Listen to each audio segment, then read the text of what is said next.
Hi everybody. This is oh, I'm just hearing my voice right now. Forgive me, I'm a little under the weather.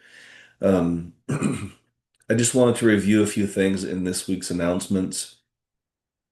There's a number of important points. So first of all, just if you haven't made a habit of regularly checking our announcements, please try to get into the habit of doing that. I'd say the beginning of each week is a good time. Um, there I will post our important goings on. Like this week. So, for example, we have some new classmates, so that's a good thing. Um, and for those new classmates, I was catching up with a little grading over the weekend, and I may have entered in some zeros for assignments that weren't up on Blackboard. And especially if you're new to class and you just enrolled or registered, you haven't had time to do anything yet, don't worry about those zero grades too much. Those are just placeholders for now. Um, just as soon as you start getting caught up on your assignments, I will, as quickly as I can, update those grades for you. Um, I see a lot of you have completed. I think all of you have completed your first paper, your diagnostic essay, which is terrific. Good work. I will be hard at work grading those in the days to come. And if you haven't turned yours in yet, which again, I think this class is okay, but we'll see. Um, please be sure to get those in as quickly as possible. You want to get those points. You want to be in good standing in the class. So do please get your diagnostic essays finished. Oh, let's see. Um, I want to talk about um, this flyer here. I have it in our module this week. Th This is a little bit of information about the our English program here, bachelor's degree.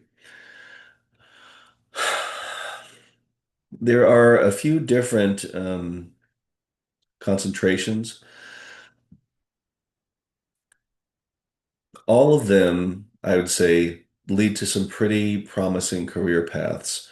As you may recall from my introduction, I took a quite an interesting path to get to where I'm at with English, and I chose teaching as a career.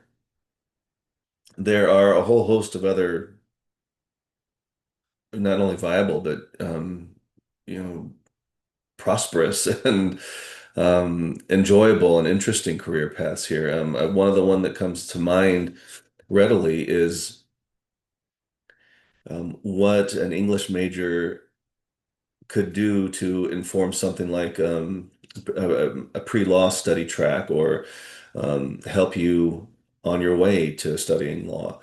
Um, so often people, I think, misunderstand an English major as simply writing a bunch of papers or reading a bunch of books. And it's true, there is a lot of that going on, but there's more to it than that. I mean, take a look at this idea here, cultural studies, criticism, various types of criticism, all types of analysis, logic, reason. We're doing a lot of these different activities, different types of writing, um, especially in my classes, the way we focus on rhetoric. All of those skills are not only applicable to a wide variety of career paths here, but they're highly sought after by employers. Um, Now, not for nothing, professional and technical writing is really even with all that's going on with AI, those still remain quite viable career fields as far as I can tell. Um, so. If you haven't decided on a major yet, or if this seems otherwise interesting to you, please do follow up with me, or any of the faculty in our department, leadership in our department. We'd love to talk to you more about it. Okay, let's see here. Where were we? The Writing Center. I'm pausing for a moment because I'm recollecting my time as a Writing Center tutor when I first got started in, I guess you could say, in education. I'm fond of writing centers, and our writing center here at A&M is particularly um, wonderful. A lot of terrific folks there, lots of great assistance there and support for your writing. I've got the hyperlink and I've got the written out link here. We're going to be doing a lot of um, interesting writing this semester. It's always my hope that things go well enough to where, you'll get your work done, you'll get your papers in, and everything will be smooth sailing.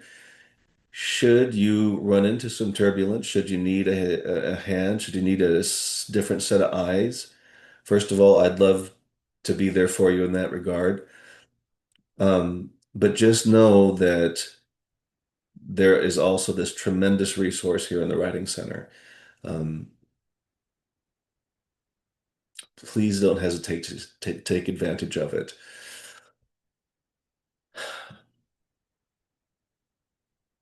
We might go over there, uh, or somehow, I don't know. We used to do things like classroom visits, which would be, I don't know, that'd be difficult for an online class. We'll figure something out. Mm. Anyway, we'll come back to this probably from time to time this semester. Okay, also there is a transition happening from Google to Outlook. Please be aware, this has to do with email and everything. Please be aware that if you have any work associated with your Google account, that's going to go away soon. I'm not expert on the technicalities of everything, but if this line here seems like it matters to you, I'd pay attention to it. Get your work out of there, back it up, do something with it. Don't just let it go poof. So, follow up with me if you've got questions, and if I don't know them, I'll help you figure it out. You can follow up with ITS. But please try not to neglect this transition from Google to Outlook that's going to be happening soon. Getting back to the idea of the zero grades that I mentioned up here at the beginning. Um, so some of the reasons that may happen, especially at this point early in the semester, we're still just getting to know how things operate in our class. When I'm having you do your discussion boards or your blogs, or I don't think we're doing journals in this class, paying attention to things like the directions. Um, but even if I don't have it in the directions, that's why I wanted to have a word now.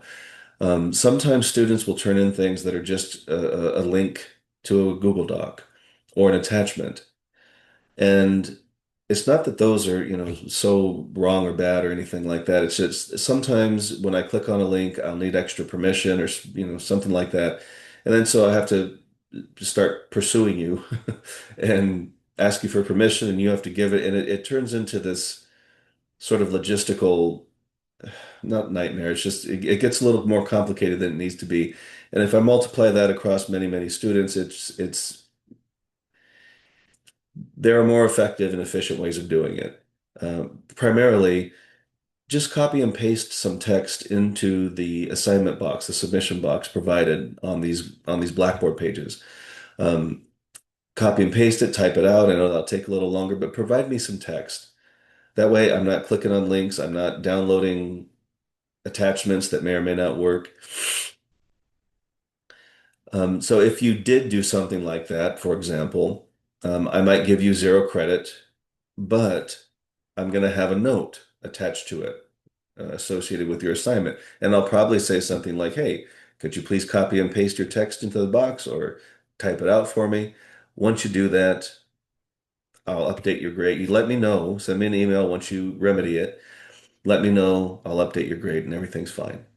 All right. So it, try not to think of it as the end of the world. It's just we're just learning the system here. That's all. Our system. Um, Other reasons that may happen, when it comes to things like word counts, page minimums, all that stuff. Look, I'm not just so in love with word counts and page limits or minimums, maximums, just for the sport of it. Um, these are put in place largely as guides. Um, and what I mean by that is if I'm wanting you to write a certain amount of words or compose across a certain number of pages, it's because in my experience, students who are the most successful oftentimes write X amount of words or take up X amount of pages.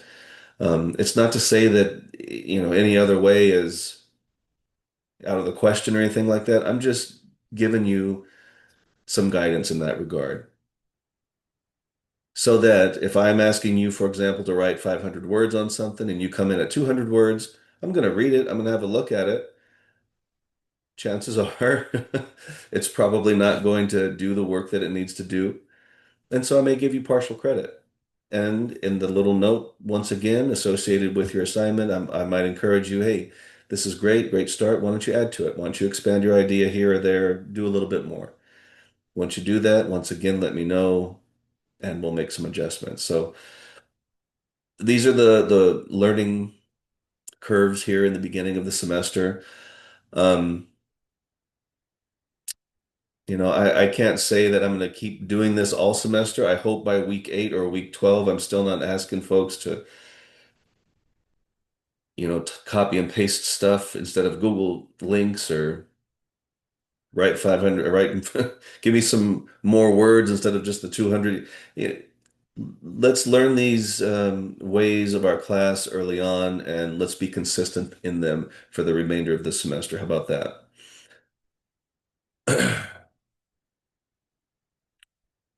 I think that's all I want to say about these top things here.